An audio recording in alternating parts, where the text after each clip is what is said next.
Assalamualaikum warahmatullahi wabarakatuh. Perkenalkan, nama saya Liani Setiarsi. Saya berasal dari Universitas Adiwangsa Jambi, tepatnya dari Prodi S1 Gizi. Pada kesempatan kali ini, saya akan melakukan kegiatan real teaching bersama mahasiswa saya, Prodi S1 Gizi, untuk penilaian pada kegiatan Pekerti Universitas Bengkulu gelombang 5. Semoga video ini bisa dinikmati dan dapat bermanfaat. Baiklah, terima kasih. Bismillahirrahmanirrahim. Assalamualaikum warahmatullahi wabarakatuh. Waalaikumsalam warahmatullahi wabarakatuh. Baiklah, selamat pagi semuanya. Pagi, Bu. Hari ini kita berkumpul lagi untuk melaksanakan perkuliahan pendidikan gizi. Hari ini pertemuan kita yang ke-9 ya.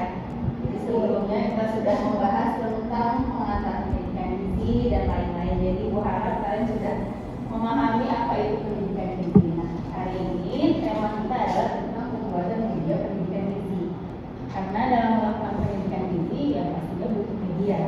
Karena kalau nggak ada media pasti ada yang kurang gitu, alat bantunya kurang. Makanya kita di sini belajar untuk membuat media pendidikan gizi. Hari ini ada yang nggak hadir? Ada semua, Bu. Ada semua ya, berarti sudah aman, tidak ada masalah. Udah sarapan belum? Sudah. Sarapan, benar. Benar. Anak gizi harus sarapan. Karena kalau nggak sarapan nanti nggak ada tenaganya, nanti nggak bisa konsentrasi untuk belajar. Ya, berarti aman. Selanjutnya kita mulai ya. Hari ini skenario pembelajaran, di mana yang pertama itu kita ada pendahuluan selama 10 menit, kemudian ada penjelasan materi selama 20 menit, ada diskusi kurang lebih 50 menit, evaluasinya 10 menit, dan penutupnya 10 menit. Dari setiap pertemuan pasti akan ada capaian pembelajaran yang harus dicapai oleh mahasiswa. Nah, untuk pertemuan kita hari ini, kita punya tujuan atau capaian. Yang pertama, mahasiswa mampu menganalisis media yang tepat digunakan untuk melakukan pendidikan gizi. Yang kedua, mahasiswa mampu mendesain media pendidikan gizi yang kreatif dan inovatif. Jadi, Ibu harap kalian nanti pada akhir pertemuan ini bisa membuat desain dari media pendidikan gizi yang tepat digunakan di masyarakat gitu. Kemudian yang ketiga, mahasiswa mampu menerapkan penggunaan media dalam pendidikan gizi yang mereka lakukan di masyarakat. Analisis yang pertama, seseorang berbicara menggunakan telepon. Yang kedua, dosen berkomunikasi dengan mahasiswa menggunakan slide atau PPT. Yang ketiga, komunikator menyampaikan informasi kepada masyarakat melalui radio atau televisi. Dan yang keempat, kader posyandu melakukan penyuluhan menggunakan literatur. Kira-kira dari analisis situasi yang ada, komentar kalian gimana? Bagaimana menurut kalian dari situasi-situasi yang tercantum di PPT ini? Ada yang bisa menjelaskan? Analisis yang pertama, seseorang berbicara menggunakan telepon.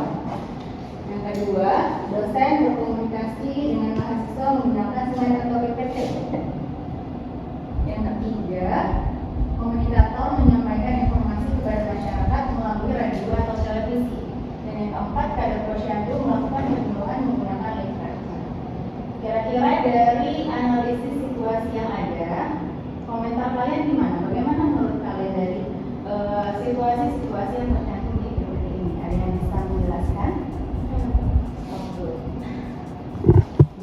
Perkenalkan, nama saya Sinanda Putra Febrianti. Saya akan menjawab situasi yang terkait dari pembelajaran kita pada hari ini, yaitu bahwa aktivitas itu memerlukan media, di mana aktivitas medianya seperti telepon, slide PPT, radio, televisi, dan internet. Baik, terima kasih. Ada lagi yang ingin menyatakan pendapat? Saya Bu. Perkenalkan, nama saya Salafira Khairunisa. Menurut pendapat saya, media yang digunakan pada analisis situasi tersebut sebagai alat yang digunakan untuk melakukan berkomunikasi dengan orang lain. Sepertinya misalnya dosen berkomunikasi dengan mahasiswa saat mengajar menggunakan PPT. Baik. Terima kasih atas penyampaian komentarnya. Sangat baik dan sudah sangat tepat semuanya ya.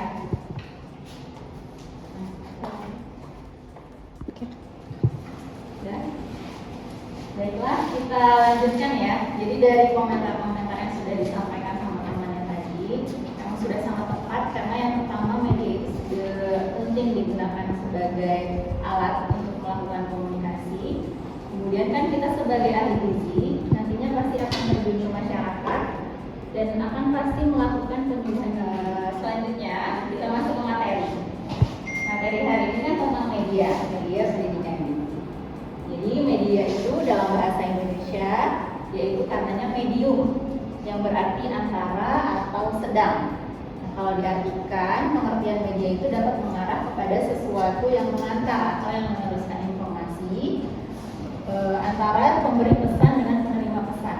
Jadi dalam kita komunikasi, dalam kita melakukan penyuluhan itu ada yang memberi pesan sama ada yang menerima pesan. Nah, pengantarnya itu adalah si media. Kemudian media itu juga dapat diartikan sebagai sesuatu bentuk dan suatu saluran yang dapat digunakan dalam suatu proses penyajian informasi. Jadi informasi itu bisa kita sampaikan melalui media. Nah, ini ada pertanyaan.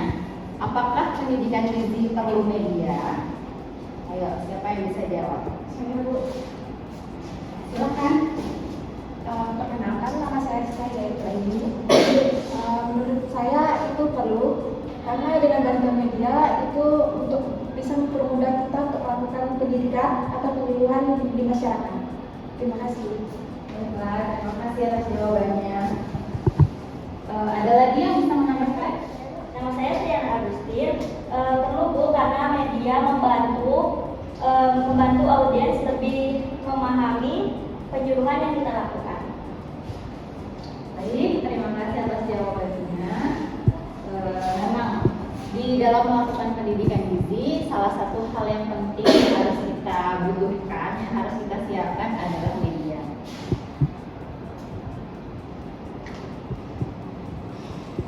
Jadi penggunaan media dalam pendidikan gizi itu yang pertama tujuannya adalah agar terjalinnya kesinambungan antara informasi yang diberikan oleh pemberi informasi kepada penerima informasi. Jadi agar nyambung antara si penyuluh dengan audiens. Kadang kan kalau misalnya kita cuma ngomong aja secara verbal, itu informasi yang tersampaikan tuh ada yang skip, ada yang miss, ada yang kelewatan gitu. Makanya kita butuh media. Kemudian yang kedua itu mempermudah penyampaian informasi. Jadi informasi yang disampaikan itu bisa lebih mudah.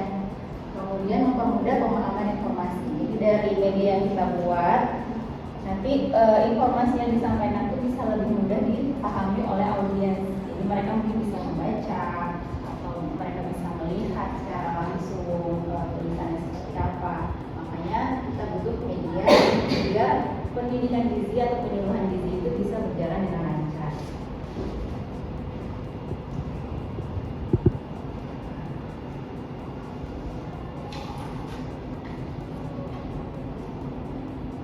Ini selanjutnya ada tujuan penggunaan media.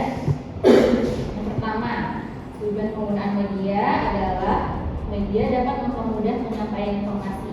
Tadi yang sudah disampaikan ya. Kemudian yang kedua, media dapat menghindarkan kesalahan persepsi.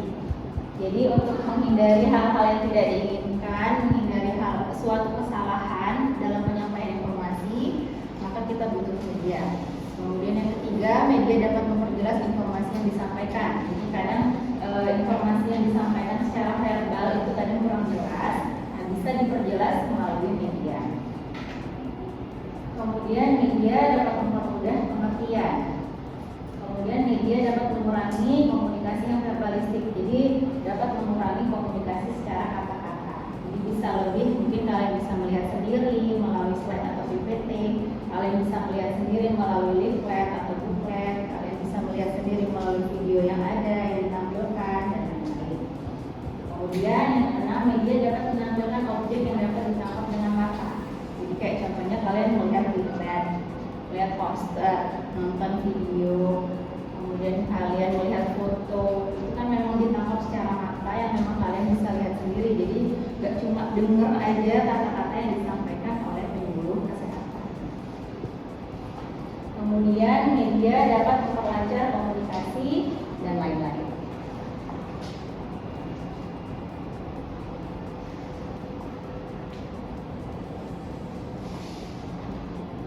Ini terfokuskan ke media pendidikan gizi, yaitu merupakan sesuatu yang bersifat menyalurkan pesan dan dapat merangsang pikiran, perasaan, dan kemauan audiens sehingga dapat mendorong terjadinya proses belajar atau memahami. Itu adalah pengertian dari media pendidikan gizi. Selanjutnya masuk ke jenis-jenis media. Ada yang tahu nggak apa saja sih jenis-jenis media yang ada atau yang bisa kita gunakan dalam melakukan pendidikan dan penyuluhan gizi? Ada yang bisa menjawab? Ayo Bu, izin menjawab. Ya, silakan. Ada 2 jenis media, ada media cetak. Baiklah, kita lanjutkan ya. Media yang pertama adalah media cetak. Seperti tadi yang sudah dikasih tahu sama temannya. Media yang bisa digunakan adalah media cetak. Media cetak sebagai alat bantu untuk menyampaikan pesan-pesan kesehatan. Jadi salah satu media yang bisa kita gunakan adalah media cetak dan media elektronik. Betul. Jadi sebenarnya yang dijawab tadi sudah benar, ada media cetak sama media elektronik. Cuman ada lagi media yang lain yang bisa kita gunakan. Ini ada media cetak, kemudian ada media elektronik, sama media luar ruangan. Jadi media luar ruangan juga salah satu jenis media yang bisa kita gunakan untuk melakukan penyuluhan gizi di masyarakat.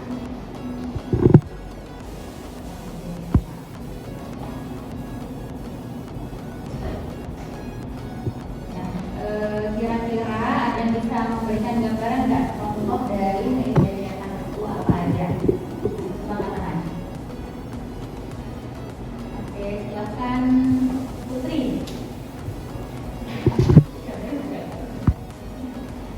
Contoh dari media cetak itu ada media leaflet dan poster Bu.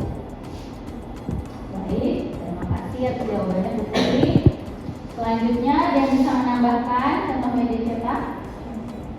Silakan April. Contoh yang lain itu adalah buklet Bu. Oke. Nah, jadi betul yang sudah dikatakan sama teman-temannya. Contoh dari media cetak itu bisa berupa booklet, flyer, quick chart, poster, dan foto. Tapi masih ada jenis-jenis media cetak lainnya yang bisa digunakan. Nah, ini yang umumnya digunakan di masyarakat atau yang digunakan oleh penyuluh gizi. Gambarannya itu seperti ini, ada booklet, ada leaflet, ini ada poster, ini ada quick chart. Quick chart itu yang bisa dibolak-balik itu kayak kalender itu yang bisa kalian lihat. Ini berpotensi atau buku itu. Selanjutnya kelebihan dan kekurangan media cetak. Jadi media itu pasti punya kelebihan dan kekurangannya masing-masing, baik itu media cetak, media elektronik atau media luar ruangan. Nah, ini kita membahas di media cetak. Kelebihan yang ada di media cetak yang pertama, dia relatif membutuhkan sedikit tenaga dalam pembuatannya.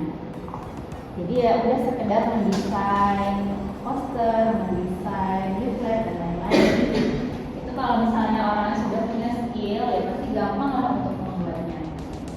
Kemudian biaya produksinya relatif murah karena kan cuma ngeprint leaflet, ngeprint booklet.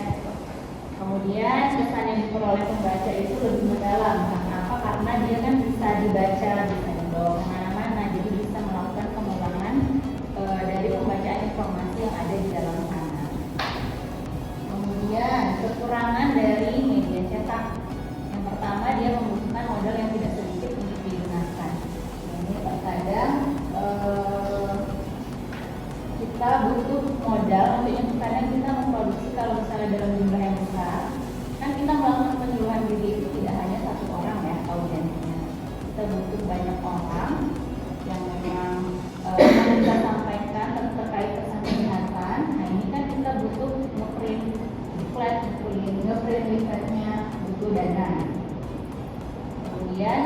Pembuatan pesan memiliki resiko yang tidak konkret dan catatan layarnya terbatas. Selanjutnya, karakteristik dari media cetak. Dia bersifat lebih fleksibel, mudah dibawa dan disimpan. Jadi kalau misalnya kalian pernah mendapatkan penyuluhan gizi, kalian dikasih leaflet. Nah itu leafletnya kan bisa kalian bawa kemana-mana, bukunya bisa kalian bawa kemana-mana, gampang untuk disimpan. Kemudian bisa dibaca kapan saja. Jadi tidak ada batasan waktu kapan kalian mau baca. Setelah selesai penyuluhan pun kalian masih bisa membacanya, jangan disuruh dibawa pulang ke rumah. Kemudian tidak terikat dengan waktu dan dalam penyajiannya lebih informatif, lengkap dan spesifik.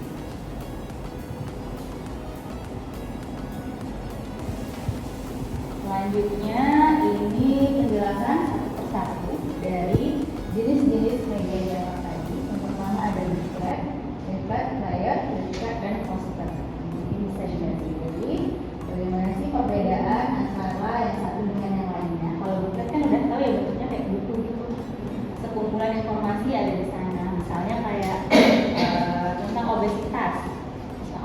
Jadi penyebab obesitas ada di sana, faktor resikonya juga ada, cara pencegahannya bagaimana juga ada di dalam sana. Kemudian kalau leaflet itu dalam bentuk selebaran, sama selebaran, tapi dia biasanya dibagi 3. Jadi dilipat jadi 3 gitu. Kemudian di dalam sana juga memuat informasi, biasanya padat informasi yang ada di sana. Kemudian ada flyer itu juga hampir sama kayak leaflet, cuman dia tidak dilipat, jadi kayak udah selebaran seperti itu. Kemudian flipchart itu seperti kalender meja yang bisa dibolak-balikkan. Kemudian poster itu cuma 1 lembar, bisa ditempel di dinding. Selanjutnya yang kedua adalah media elektronik.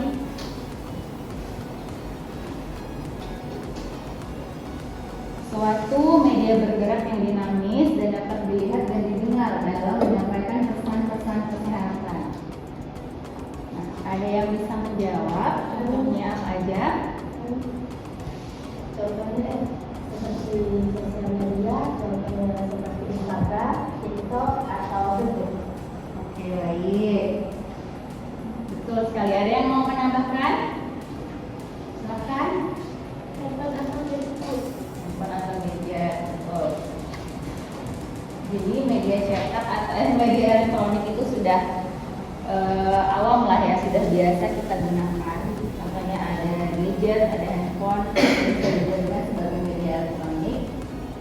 Kemudian juga ada sosial media. Pasti di sini semuanya punya sosial media. Nah, dari sosial media itu kita bisa mendapatkan banyak sekali informasi terkait kesehatan, terkait gizi, dan tinggal kita pilih aja mau kita cari atau enggak, itu terserah. Ini contohnya ada TV, radio, film, video, kaset, CD, DVD, telepon seluler dan lain-lain. Kalau zaman dulu, karena ini sudah terjadi perubahan perkembangan zaman ya. Kalau dulu sumber informasi itu biasanya kita dapatkan dari televisi sama radio, ya kan? Cuman kan karena sekarang ini sudah terjadi perubahan, televisi sama radio itu sepertinya sudah ditinggalkan.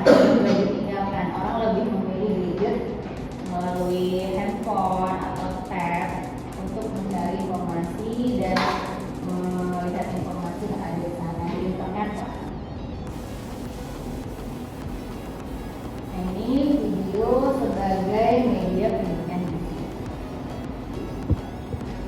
Jadi salah satu media elektronik yang bisa kita gunakan untuk melakukan pendidikan gizi atau penyuluhan gizi adalah video.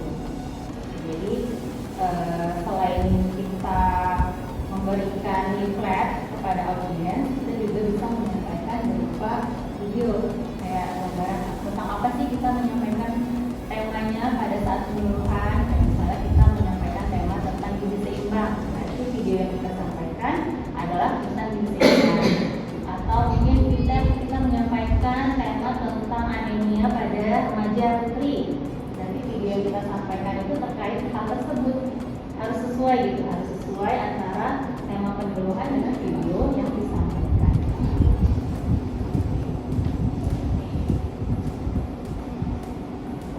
Mungkin kita tonton sedikit ya contoh video yang bisa digunakan untuk melakukan penyuluhan atau pendidikan. Udah pakai skincare, body care, hair care, tapi hasilnya tetap nihil. Girls, perawat tubuh dan wajah tidak cukup hanya dari luar saja. Kamu juga perlu mengkonsumsi makanan yang mengandung vitamin, protein, serat, dan lemak yang dibutuhkan oleh tubuh. Dan juga penuhi kebutuhan nutrisi kulitmu dengan minum air putih 8 gelas sehari. Sudahkah kamu memiliki gizi yang seimbang untuk tubuh kamu? Yuk, ini tips sehat dari Kemenkes. Isi setengah piringmu dengan makanan pokok dan lauk-pauk yang mengandung protein nabati dan hewani seperti ikan dan kacang-kacangan. Kemudian setengahnya lagi kamu isi dengan makanan berserat seperti sayur bayam, wortel, dan pisang. Berdasarkan jenis kelamin dan usia, kebutuhan nutrisi dalam tubuh manusia itu berbeda-beda loh. Contohnya kebutuhan kalori wanita 19 sampai dengan 29 tahun, 2.250 kalori per hari. Kemudian wanita berusia 30 sampai dengan 49 tahun, 2.150 kalori per hari. Lalu wanita berusia 50 sampai dengan 64 tahun, 1.900 kalori per hari. Dan wanita berusia di atas 65 tahun membutuhkan 1.550 kalori per hari. Nah, untuk pria berusia 19 sampai dengan 29 tahun membutuhkan kalori sebanyak 2.725 kalori per hari. Kemudian 30 sampai dengan 49 tahun 2.625 kalori per hari. 50 sampai dengan 64 tahun 2.325 kalori per hari. Dan pria berusia di atas 65 tahun membutuhkan kalori sebesar 1.900 kalori per hari. So girls, mulai konsumsi makanan dengan gizi yang seimbang ya, kurangi mengkonsumsi makanan cepat saji. Ayo, mari kita hidup sehat dari diri kita, aktivitas fisik dan PHBS mulai dari saat ini.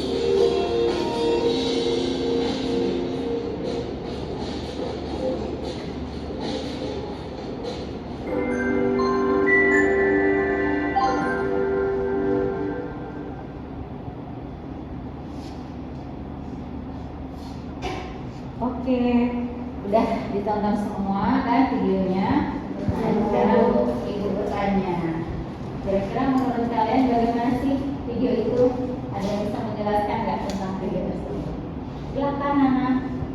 Menurut saya, video tersebut adalah video pendidikan gizi yang menyampaikan tentang gizi yang seimbang, di mana kita dianjurkan untuk mengkonsumsi gizi seimbang dalam kehidupan sehari-hari agar tetap sehat. Baik, terima kasih atas komentarnya ya. Selanjutnya ada lagi yang ingin berkomentar? Silakan. Menurut pendapat saya, video tersebut dapat digunakan untuk pendidikan atau penyuluhan gizi karena membuat pesan terkait gizi yang seimbang. Baik, terima kasih atas komentar yang sudah diberikan. Berarti semuanya sudah memahami ya, sudah bisa menjelaskan tentang suatu video, sudah bisa menjelaskan tentang makna dari video tersebut. Dan ini salah satu contoh atau jenis media yang bisa kita gunakan pada saat kita memberikan penyuluhan atau pendidikan gizi di masyarakat.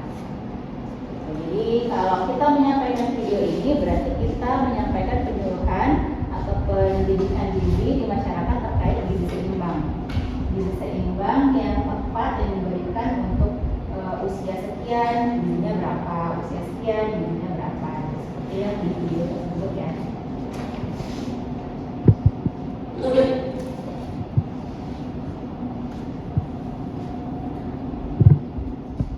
Selanjutnya, sosial media sebagai media pendidikan gizi. Jadi sosial media yang bisa kita gunakan untuk melakukan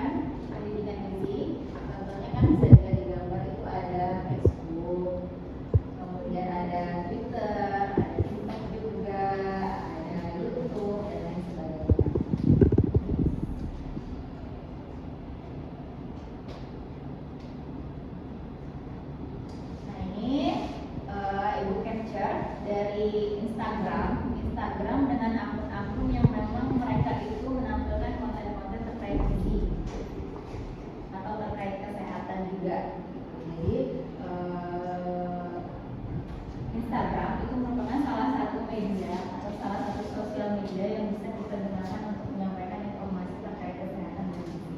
Nah di sini mau tanya siapa yang sering melihat konten-konten terkait gizi di sosial media? Saya Bu, Ya, saya siapa? pernah kenalkan nama saya Rizka. Saya pernah melihat video terkait rekomendasi minum pada saat puasa di bulan Ramadan. Oke, berarti informasinya sangat informatif ya, sangat bisa memberikan masukan terkait kesehatan kita. Selanjutnya ada lagi? Saya Bu, Silakan. saya pernah Bu, pengalaman saya yaitu menonton video konten olahraga itu dianjurkan untuk kita berolahraga selama 30 menit per hari dan juga mengurangi konsumsi karbohidrat dan glukosa, juga lebih memperbanyak protein atau serat. Ya, betul sekali.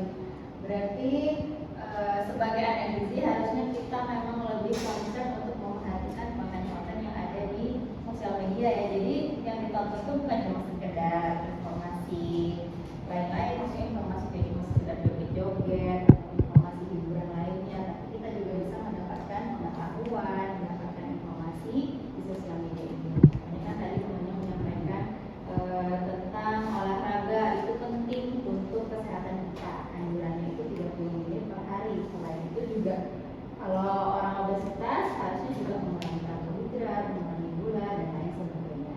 Nah, itu kan bisa jadi acuan kita untuk memperbaiki kesehatan kita ke depannya.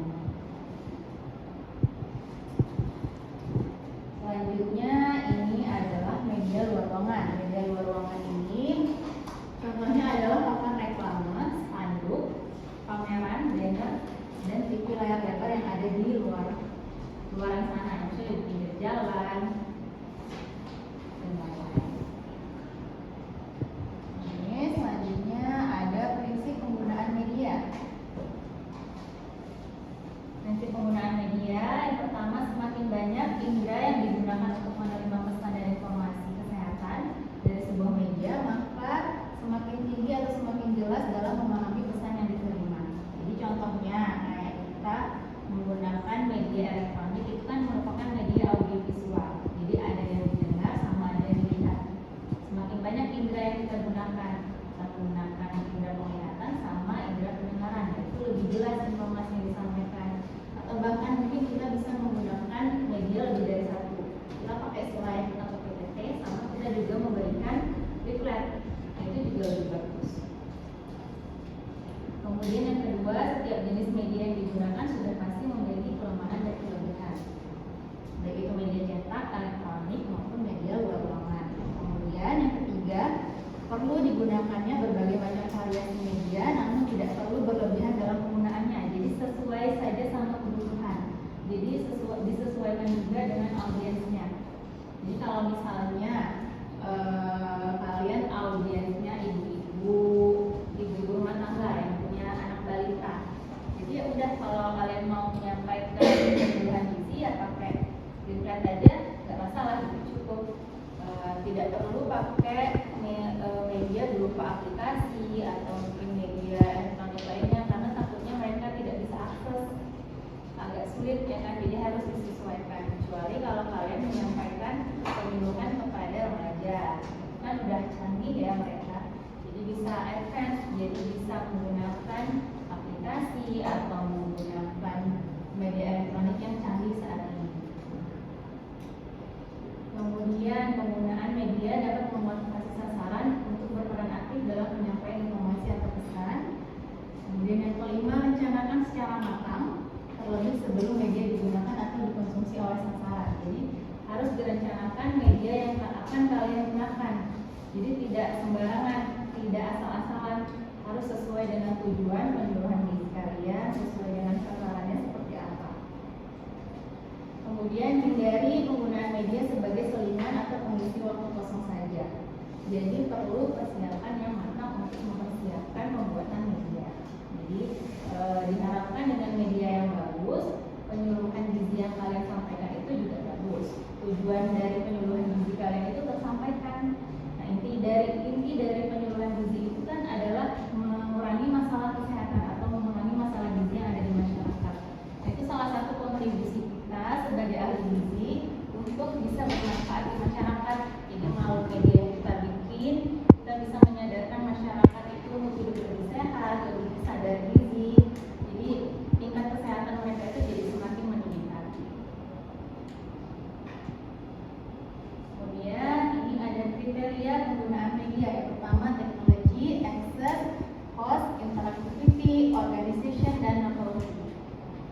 itu kebaruan, jadi memang harus menggunakan media-media up-to-date, atau mungkin isinya atau kontennya itu memang harus yang baru, jangan pakai informasi-informasi yang lama. Selanjutnya ini ada penggunaan media untuk pendidikan gizi. Jadi tadi kan sudah dijelaskan bahwa pendidikan gizi itu penting menggunakan media karena untuk meningkatkan pengetahuan sama untuk merubah perilaku, sehingga perlu dilakukan riset atau penelitian terkait penggunaan media dalam proses pendidikan atau penyuluhan gizi, sehingga bisa dinyatakan media itu akurat atau tidak untuk bisa membantu mengatasi masalah gizi di masyarakat. Nah, ini contoh penelitian yang sudah dilakukan oleh orang terkait penggunaan media untuk melakukan penyuluhan atau pendidikan gizi di masyarakat. Nah, ini contohnya media pendidikan gizi nutrition card berpengaruh terhadap perubahan pengetahuan makanan jajanan anak sekolah dasar. Jadi dia pakai medianya nutrition card. Jadi memang didesain sedemikian rupa. Ini kan untuk anak sekolah dasar. Jadi memang bikinnya itu untuk anak-anak, disesuaikan khusus untuk anak-anak sehingga anak-anak itu bisa memahami informasi yang disampaikan oleh si peneliti. Selanjutnya penelitian yang kedua ada pengaruh edukasi gizi melalui media video piring makanku terhadap pengetahuan dan sikap siswa. Nah, itu jadi dia pakai medianya video yang berisi piring makanku. Nah, dia mau lihat perubahan pengetahuan sama perubahan sikap siswa tersebut. Selanjutnya yang ketiga, pengembangan media edukasi gizi berbasis Android dan website serta pengaruhnya terhadap perilaku tentang gizi seimbang siswa sekolah dasar. Nah, ini media yang mereka gunakan adalah Android dan website. Jadi udah pakai internet digunakan untuk memberikan informasi terkait gizi seimbang. Nah, itu beberapa riset atau beberapa penelitian yang sudah dilakukan oleh orang untuk membuat suatu media, kemudian media itu dilakukan di masyarakat dan mereka melihat perubahan pengetahuan, perubahan sikap dari respondennya. Selanjutnya ini ada diskusi kasus. Karena tadi sudah diterangkan tentang materinya, selanjutnya kita masuk ke kasus, diskusi kasus. Jadi kasus kita hari ini adalah tentang anemia pada remaja putri. Kan salah satu masalah gizi yang masih ada di masyarakat itu adalah anemia remaja putri. Jadi sebagai ahli gizi kita harus berkontribusi untuk melakukan tindak lanjut atau melakukan cara agar terjadi penurunan angka kejadian anemia pada remaja putri. Nah, salah satu yang bisa kita lakukan adalah kita membuat media atau melakukan penyuluhan dengan menggunakan media. Nah, jadi tugas kalian di sini adalah membuat media. Catat ya.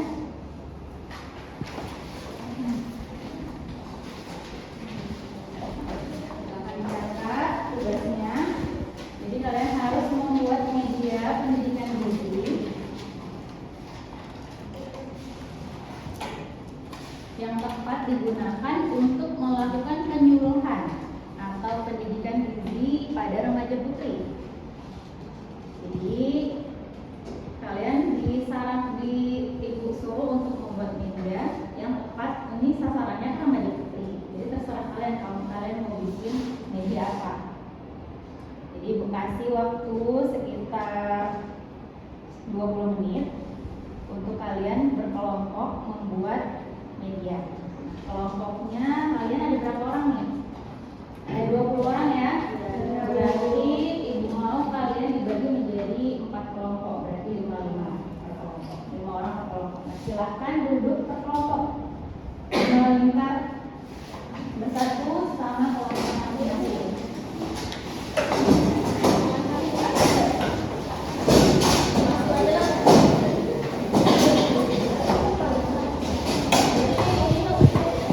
Kalau agak kurang waktu bisa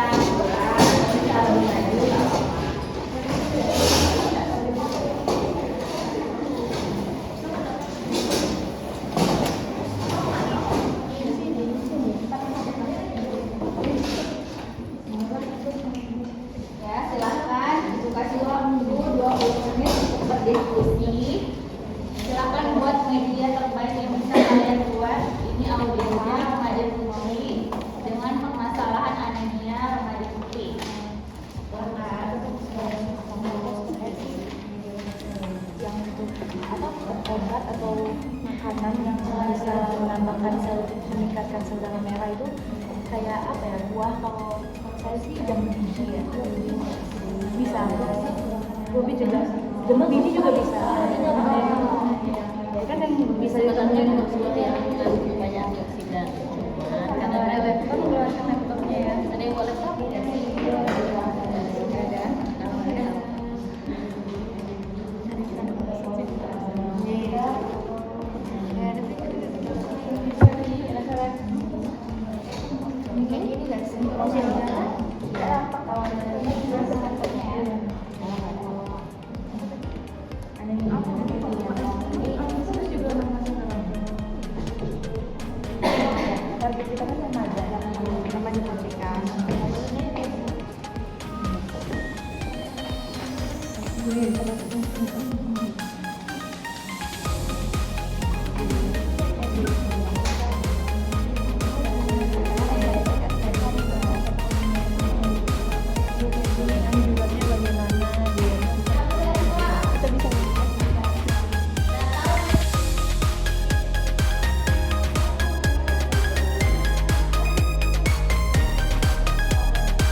sudah 20 menit dikasih waktu untuk diskusi. Saatnya kita mempresentasikan hasil diskusi kalian. Jadi yang maju pertama kelompok 1, terus kelompok 2 maju, kelompok 3, dan terakhir kelompok 4. Jadi boleh semuanya maju ke depan atau perwakilan satu. Silakan dipersiapkan kelompok 1.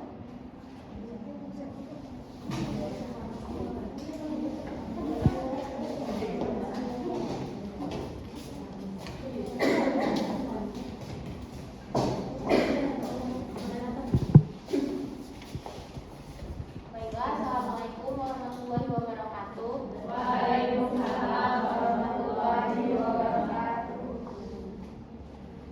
Sebelumnya kami dari kelompok 1 izinkan kami perkenalkan dulu dengan saya sendiri moderator Rizka.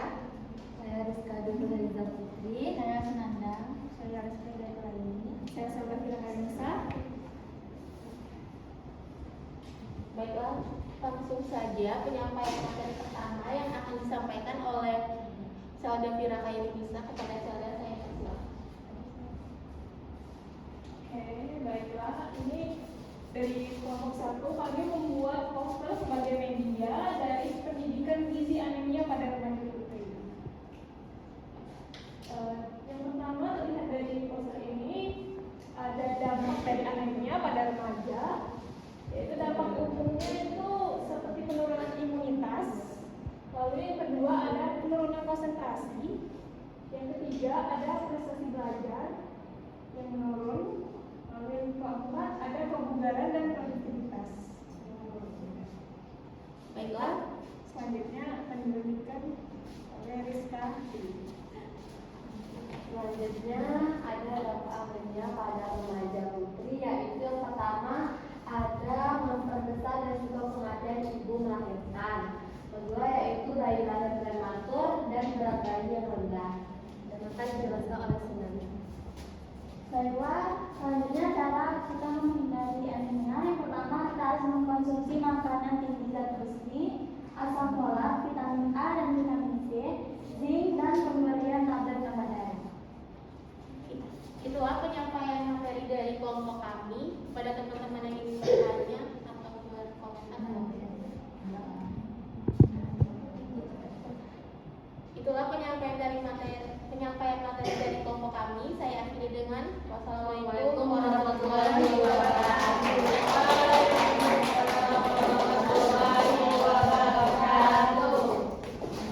Selanjutnya silakan kelompok 2 untuk mempersiapkan presentasinya.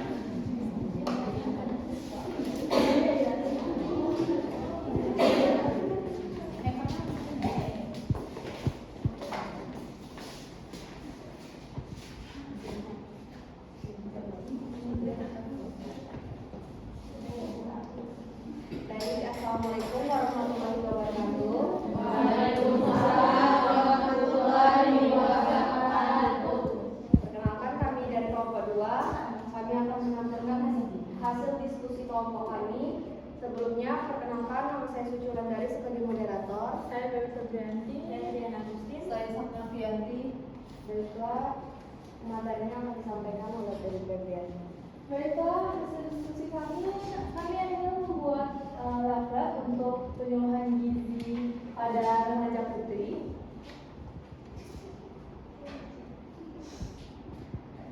Terlihat tampilannya di sini ada beberapa poin. Saya akan menjelaskan poin pertama mengenai dampak anemia. Terlihat dengan jelas beberapa gambar-gambar menarik di sini yang menjelaskan tentang penurunan imunitas, penurunan konsentrasi, penurunan kebugaran, serta risiko kematian ibu pada kehamilan yang tinggi. Selanjutnya akan dilanjutkan oleh Triana. Ada tanda dan gejalanya itu seperti lemah, letih, lesu, lelah, lunglai, pusing, dan mudah ngantuk. Dan dilanjutkan oleh Sapna. Baik, di sini ada pencegahan. Yang pertama kita harus mengkonsumsi tablet tambah darah secara rutin, rutin olahraga, serta konsumsi makanan yang kaya akan zat besi.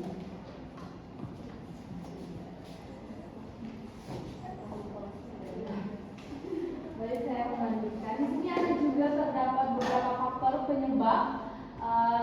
Contohnya itu ada menstruasi, diet yang tidak sehat, kebiasaan dan pemahaman gizi yang salah, ada kurang tersedianya pangan, stres berlebihan, apalagi kita sebagai mahasiswa, terus ada faktor genetik dan juga kurangnya zat besi, vitamin B12 dan asam folat. Nah, setelah terdengar penjelasan saya, tentu teman-teman sudah mengetahui tentang apa itu anemia dengan jelas. Anemia adalah kondisi medis yang terjadi ketika tubuh tidak memiliki jumlah sel darah merah yang cukup sesuai dengan apa yang telah saya jelaskan tadi, mengenai ciri, dampak, pencegahan, serta faktor yang terjadi. Baik, mungkin itu saja presentasi dari kelompok kami. Kami akhiri. Wassalamualaikum Warahmatullahi wabarakatuh. Waalaikumsalam warahmatullahi wabarakatuh. Selanjutnya untuk kelompok 3, silakan persiapkan presentasinya.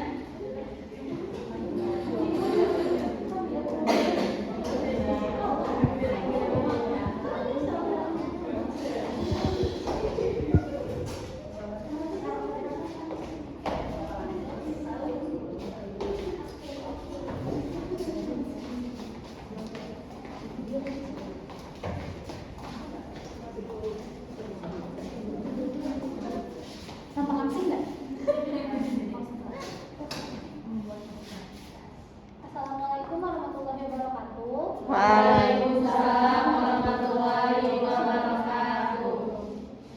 Kami dari kelompok 3, kami akan menyampaikan poster kami tentang anemia pada remaja.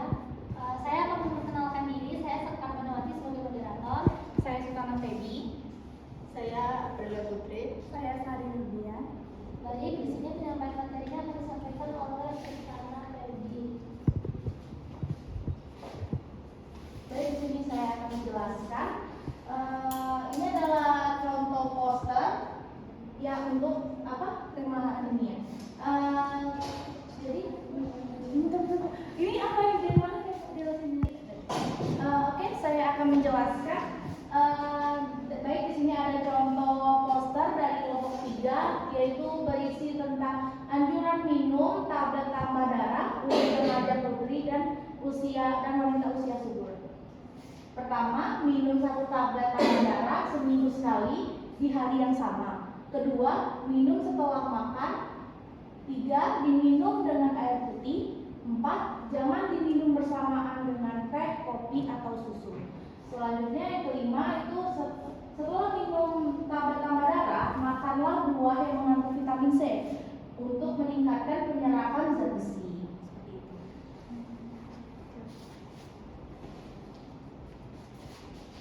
Baik, dari poster kami ada yang mau menambahkan atau berkomentar. Jadi salah satu untuk mengurangi anemia itu pada remaja putri itu kita tuh bisa konsumsi tablet tambah darah. Biasanya itu dikasih, kalau di sekolah-sekolah itu biasanya dikasih gitu per bulannya. Ya, yang menambahin enggak? Enggak ya? Oke, sekian penyampaian poster dari kelompok 3. Udah bertanya, maafin ya. Wassalamualaikum warahmatullahi wabarakatuh. Baiklah,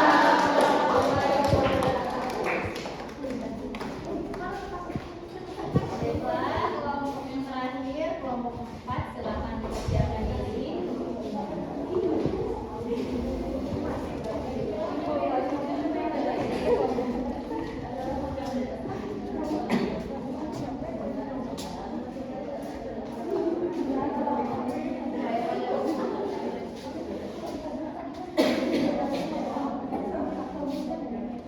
Assalamualaikum warahmatullahi wabarakatuh. Waalaikumsalam warahmatullahi wabarakatuh. Perkenalkan, di sini kami dari kelompok 4 yang beranggotakan saya sendiri, Hena Febrianti sebagai moderator, dan teman saya Ayu Andira. Saya Dulu Sumandani. Diana Walia. Di sini kami akan membahas mengenai anemia pada remaja yang dalam bentuk riset sebagai media pendidikan gizi untuk mengatasi anemia remaja putri. Yang akan dibacakan oleh Ayu Andira.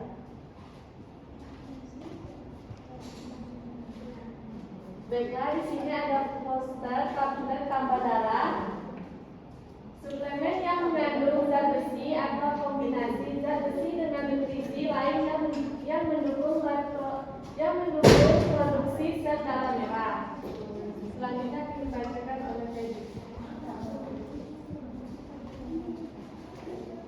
mengkonsumsi tablet tambah darah dengan benar, minum tablet tambah darah 1 kali setiap minggu, 52 tablet dalam setahun. Jangan minum tablet tambah darah dengan teh, kopi atau susu karena akan menghambat penyerapan zat besi. Konsumsi buah-buahan sumber vitamin C seperti jeruk, pepaya, mangga, dan jambu biji. Baik, selanjutnya cara mengatasi dan mencegah anemia. Meningkatkan energi dan mengurangi kelelahan, mendukung pertumbuhan dan perkembangan sel darah merah, meningkatkan kinerja kognitif, meningkatkan sistem kekebalan tubuh. Baiklah, hanya itulah yang dapat kami jelaskan atau kami presentasikan mengenai cara mencegah anemia dengan tablet tambah darah. Sekian dari kelompok 4, kami akhiri. Wassalamualaikum warahmatullahi wabarakatuh. Waalaikumsalam warahmatullahi wabarakatuh.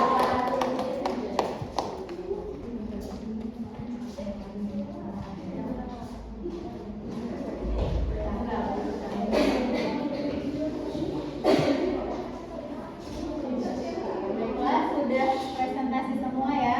Silahkan kembali ke tempat duduknya masing-masing. Bisa diteruskan ya.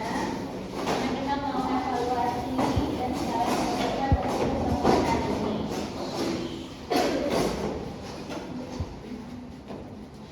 Baiklah, tadi sudah ada 4 kelompok yang maju yang sudah mempresentasikan tentang ide yang kalian buat untuk mengatasi anemia pada remaja putri.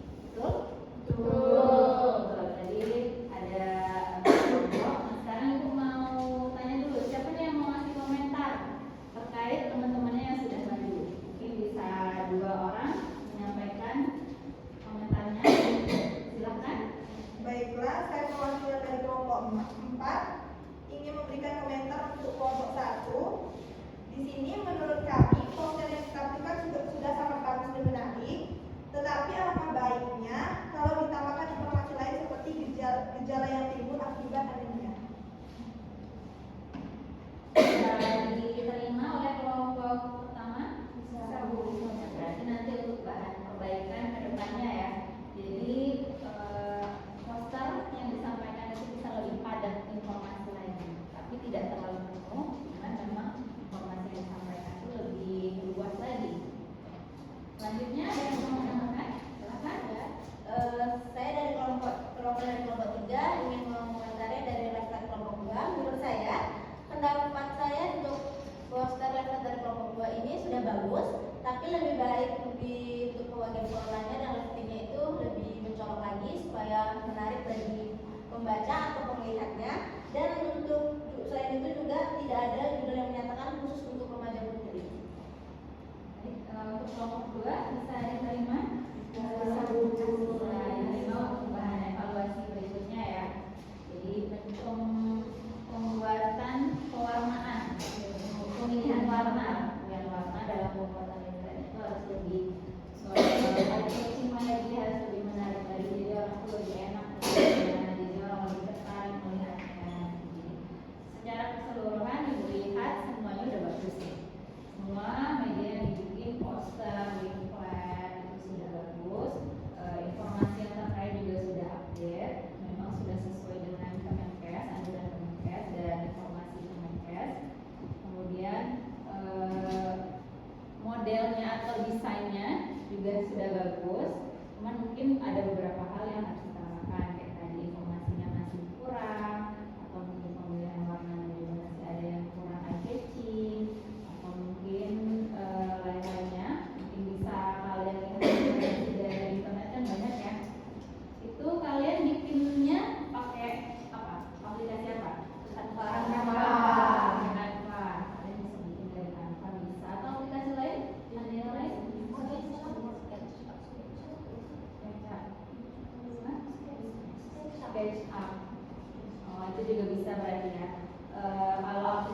lagi yang ditanyakan? Kalau tidak ada lagi yang ditanyakan, Ibu akhiri perkuliahan kita hari ini. Kurang lebihnya mohon dimaafkan dan semoga bisa bermanfaat untuk kedepannya. Wassalamualaikum warahmatullahi wabarakatuh. Waalaikumsalam warahmatullahi wabarakatuh. Terima kasih Bu.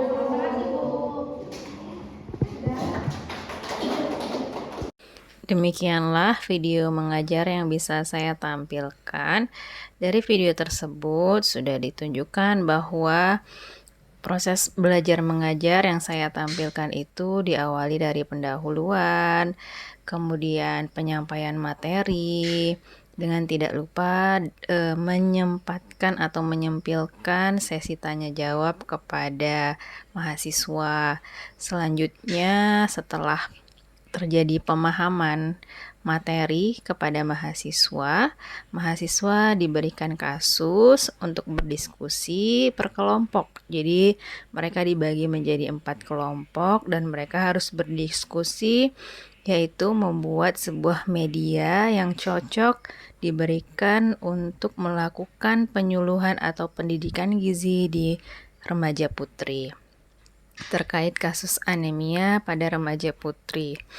Kemudian setelah selesai mereka melakukan diskusi, setiap kelompok diwajibkan untuk melakukan presentasi untuk menampilkan hasil diskusinya. Jadi keempat kelompok sudah menampilkan hasil diskusinya, dan setelah selesai semuanya dilakukan sesi untuk berkomentar, yaitu mengomentari hasil dari temannya. Nah, demikianlah video yang sudah bisa saya tampilkan. Kurang lebihnya saya mohon maaf atas segala kekurangan. Semoga bisa diterima dengan baik. Wassalamualaikum warahmatullahi wabarakatuh.